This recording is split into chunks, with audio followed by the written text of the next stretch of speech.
Good morning বন্ধুরা।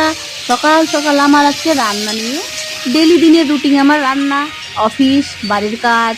এই তো আমার এই যে ডিম সিদ্ধ করে রেখেছি, সঙ্গে গরমে আমি আজকে প্রচুর ঘেমে গেছি, ডিমটা ভেজে নিচ্ছি। এদিকে প্রেসারে ডালটা বসিয়ে দিয়েছি। আজকে রান্না করছি ডিম আলু পটল দিয়ে তরকারি। এই পেঁয়াজটাকে ভেজে নেব, ভেজে নেওয়ার পরে মশলা দিয়ে কষিয়ে আমি ডিম আলু তরকারিটা করে নেব।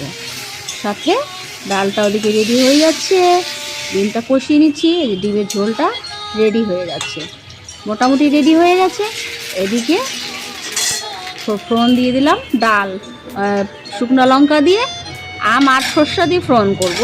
সর্ষা দিয়ে ফোড়ন দিলে বেশ ডালটা ভালো লাগে, আর টক ডাল তো সর্ষা দিয়ে সম্বার করলে ডালটা বেশ স্বাদ হয় খেতে। সেভাবেই আমি আজকে রান্নাটা করব। এদিকে ডালটা রেডি, এদিকে কুলেখাড়া কেটে রেখেছি, এদিকে আম